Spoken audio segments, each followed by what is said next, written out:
J-Bone here, and it is time to recap and review the 2023 Saudi Arabian Grand Prix.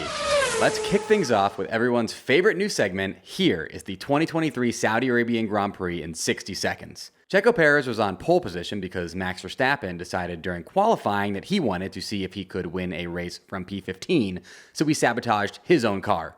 That's my theory, at least. Fernando Alonso passed Checo going into turn 1, which was exciting, except Alonso got a 5-second penalty for incorrectly lining up on the starting grid. The FIA confusingly called a safety car instead of a virtual safety car, which allowed Alonso to serve his penalty without losing any positions, except Alonso didn't serve that penalty correctly and was demoted from a P3 podium position to P4 after the race, except he was then ruled to have served it correctly and given P3 back because the FIA are a clown college. Lewis Hamilton and George Russell had a passive-aggressive catfight about who would finish P4. Max and Checo also had a passive-aggressive catfight after Max stole the fastest lap from him. McLaren, which they never even showed up to the race yet again.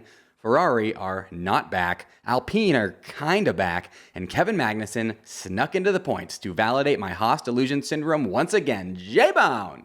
Now, let's dive into all of that in a bit more detail.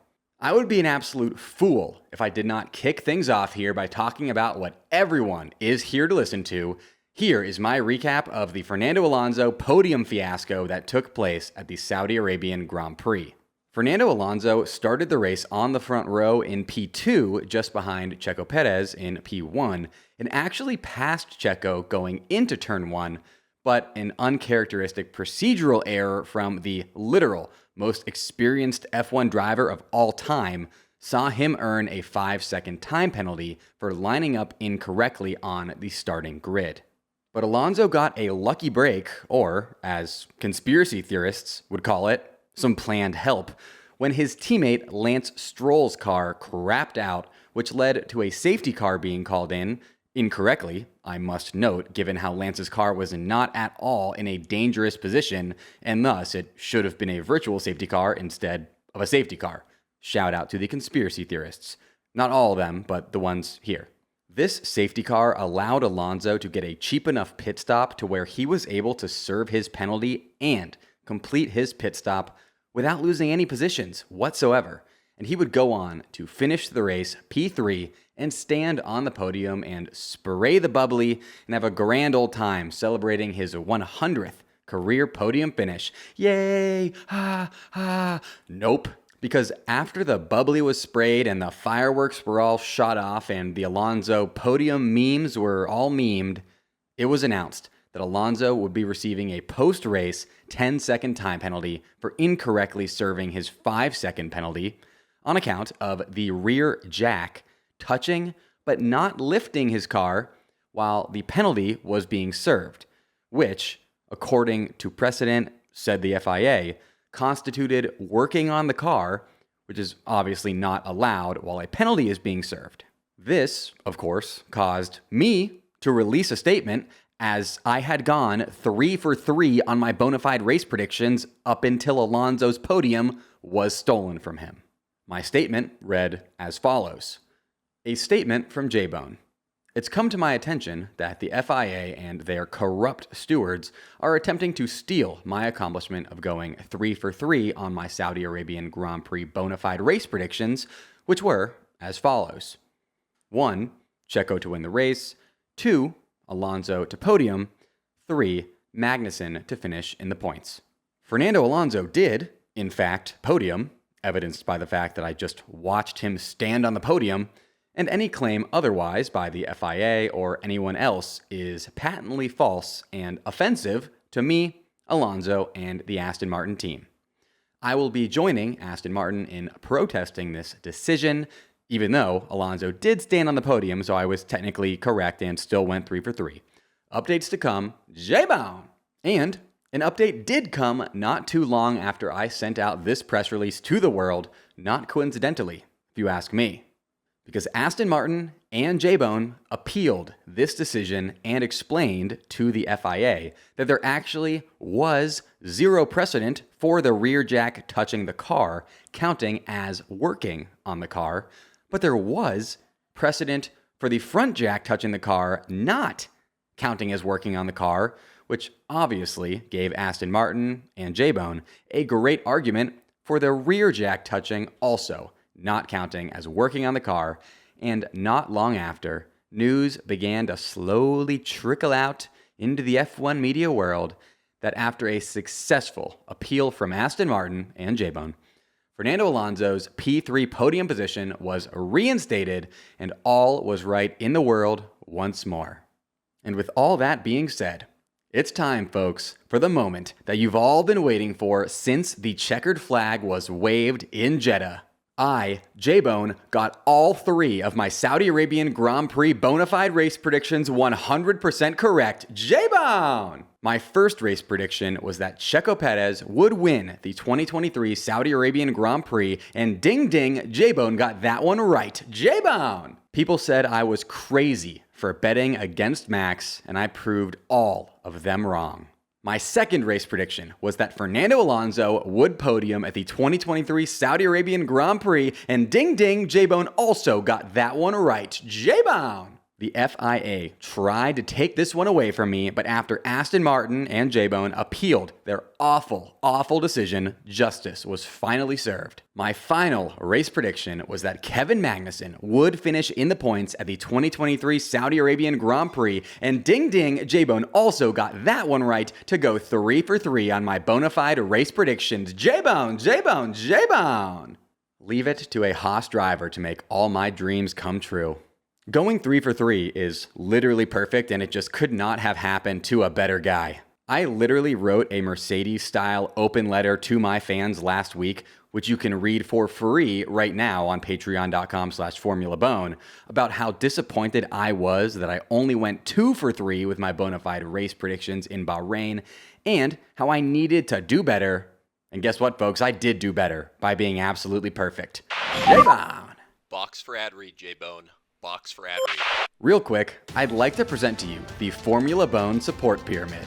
At the top, you can like my videos, comment, and subscribe so that the algorithms that run the world show my content to more people. Next, you can join over 1,000 members of the Bone Brigade in the Formula Bone Discord server and become an active member of my awesome community of F1 fans. Next, you can check out the Formula Bone shop and buy some of my awesome J-Bone designed merch so you can rep and support Formula Bone at the same time. And finally, the biggest way that you can support Formula Bone is by joining the Formula Bone Patreon, where just $5 per month gets you 2 additional videos per month, access to my weekly F1 column where I put out hot takes every single week. You get 10% off all Formula Bone merch once you're a patron, and so much more.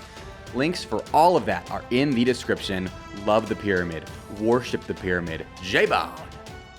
Next up, in my Saudi Arabian Grand Prix preview, I gave you 5 storylines to follow for the 2023 Saudi Arabian Grand Prix. Let's see how those shaped up. The first storyline to follow was, is Toto Wolff a liar? Liar, pants on fire. Mercedes team principal Toto Wolff predicted the Mercedes car to perform better in Saudi Arabia than it did in Bahrain because he believed the Jeddah Corniche circuit being front limited, aka harder on front tires, rather than rear limited, aka harder on rear tires like the Bahrain International Circuit, would play to their car's strengths. And I'm going to come out and say that Toto Wolff is not a liar because his drivers passed the Sainz test in Saudi Arabia. Let me explain. In Bahrain, Carlos Sainz beat both Hamilton and Russell, and in Saudi Arabia, both Hamilton and Russell beat Sainz. So Sainz test equals passed, and Toto equals truth-telling guy.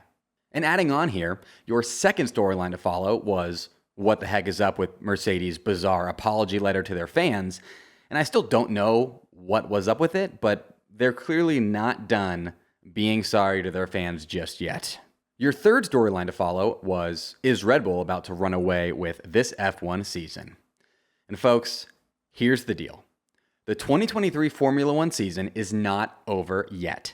After back-to-back Red Bull 1-2 finishes to start the season, it does feel like they are going to run away with the 2023 F1 Drivers and Constructors Championships, but all hope is not lost. First, the Red Bull cars, while extremely fast, are far from perfect and have been suffering reliability issues thus far this season that could linger and wreak enough havoc to where Fernando Alonso, scoring consistent podiums, could see him prevail in the end.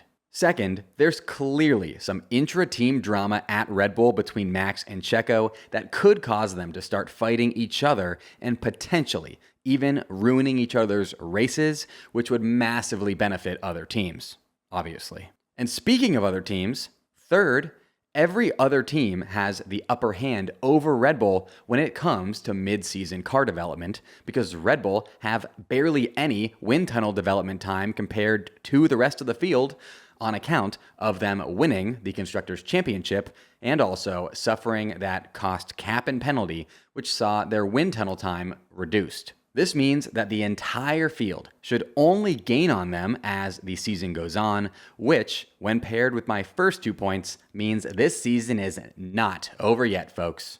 Your fourth storyline to follow was how will Ferrari respond after a miserable Bahrain Grand Prix? And I'm actually still waiting for their response because following up a P4 DNF performance in Bahrain with a P6, P7 performance in Saudi Arabia surely cannot be Maranello's officially stated response.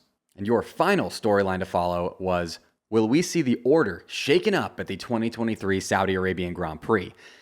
And unfortunately, the order was not shaken up that much at all in Saudi Arabia. Aside from Kevin Magnussen willing his Haas into the points and eliciting a Yuki scream in the process, and the McLarens having another absolute stinker, this was easily the least shaken up Saudi Arabian Grand Prix finishing order yet. Williams remain the only team to never score a point in Jeddah, despite Logan Sargent's best efforts. More on that shortly. Next up, it's time to respond to some Saudi Arabian Grand Prix themed voicemails left on the Bone Phone. If you want your voicemail featured on the Bone Phone, simply call 1-833-200-0966 and leave a message, or head to the Formula Bone Discord and submit a voice memo in the Bone Phone submissions channel. A Discord invite link is in the description of this episode. You should join even if you don't plan on submitting a call because my Discord is tight and has over 1,000 plus F1 fans who can become your friends. Here's the first call. J-Bone! This is Carl calling from New Hampshire. So with Gene Haas violating a bunch of ITAR regulations by selling CNC equipment to the Russians, do you think this is now Andretti's shot to be able to get an F1 team by buying his F1 team? What are your thoughts on that? Love the podcast. J-Bone. Thank you for this call because we need to talk about this.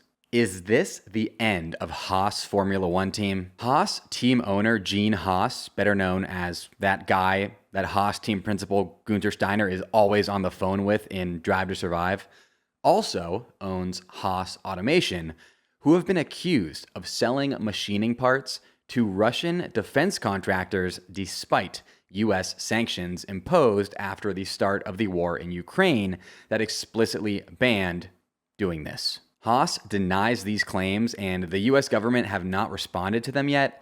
But if they do decide to crack down on Gene Haas, who does obviously have known ties to Russia through his Formula One team's former Russian sponsor Uralkali and former Russian driver Nikita Mazaligark, it could very well lead to Gene Haas being forced to sell the team. And if he is forced to sell the team, it would only make sense for Andretti Autosport, who already are trying to get into Formula One, to step in and keep the only American F1 team here in America. I will be monitoring this situation and will let you guys know of any updates. Next call. J-Bone! It's Luke Rice from Ohio. My question for you is, when do you think Logan Sargent will get at least P10? Logan! J-Bone! Have a good one. See you later.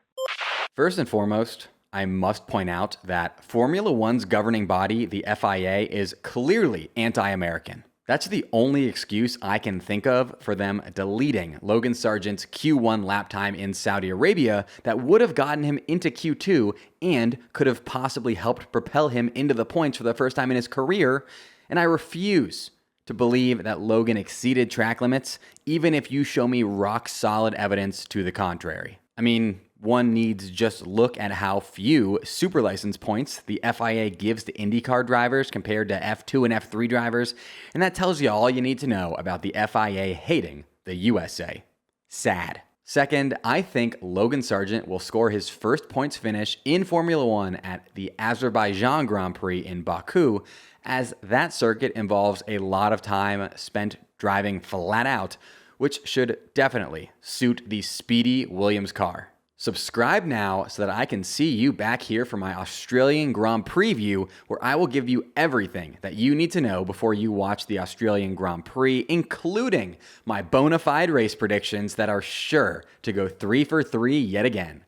And if you enjoyed this content and want more right now and all F1 season long, just $5 a month on patreon.com/formulabone gets you 2 additional Patreon exclusive videos per month, access to my weekly written F1 column where I put my most wild and unfiltered takes, and more. And most importantly, your support on Patreon helps make it so that I can keep making Formula One content full time. So go check out patreon.com/formulabone now for even more F1 content. Special shout out to my top Patreon supporters, Kolky and @RatedBookie. Until next time, folks, J-Bone! J-Bone!